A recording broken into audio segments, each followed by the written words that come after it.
দীর্ঘদিন আত্মগোপনে থাকার পর দেশে ফিরেছেন জুলাই আন্দোলনে হত্যা মামলার আসামি ও content creator RS Fahim Chowdhury. এদিকে এই খবর নতুন আলোচনা সমালোচনার জন্ম দিয়েছে নেটিজেনদের মধ্যে। তাকে 24 ঘন্টার মধ্যে গ্রেফতারের দাবি জানিয়েছে মঞ্চ 24 নামে একটি সংগঠন। কিন্তু কি কারণে এত বিতর্কিত ফাহিম? বিস্তারিত আরিফ হাসানের প্রতিবেদনে। দেশের আলোচিত content creator RS Fahim Chowdhury সামাজিক মাধ্যমে ব্লগিং ভিডিও তৈরির মাধ্যমে জনপ্রিয়তা পান তিনি। তবে ভিডিও তৈরির বাইরেও ব্যক্তিজীবন নিয়ে নানা সময় আলোচনায় ছিলেন ফাহিম। জানা যায় রাজধানীর মোহাম্মদপুরের সাবেক কমিশনার তারিকুজ্জামান রাজীবের অত্যন্ত ঘনিষ্ঠ ছিল RS ফাহিম চৌধুরী।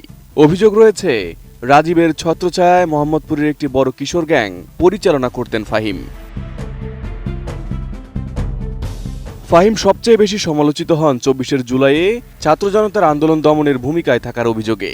2024 সালের 20 আগস্ট জনপ্রিয় কন্টেন্ট ক্রিয়েটর তাহসিন ফাহিমের একটি অডিও কল রেকর্ড প্রকাশ করেন, যেখানে শোনা যায় জুলাই আন্দোলনের ছাত্রদের ওপর গুলি করায় উচ্ছ্বাসিত হয়ে তারিকুজ্জামান রাজীবের প্রশংসা করছেন ফাহিম। ফিনিশ আসলে একটা জিনিস, সস্তায় বস্তাপতা জিনিস, স্পার্টা চিনে ফিনিশ।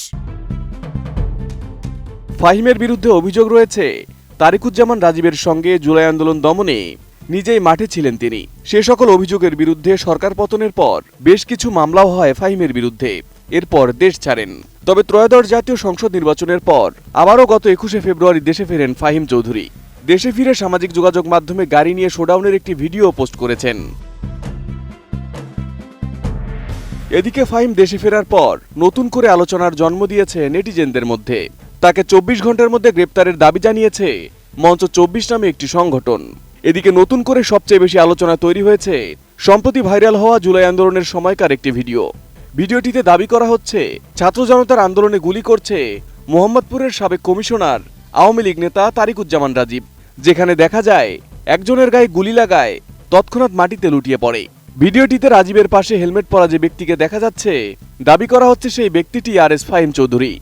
রাজীবের ফেসবুক প্রোফাইল থেকেও ওই ব্যক্তিকে ফাহিম বলে দাবি করা হচ্ছে, তবে আদৌ ফাহিম কিনা সেটা নিশ্চিত হওয়া যায়নি। Arif Hasan, ATN news.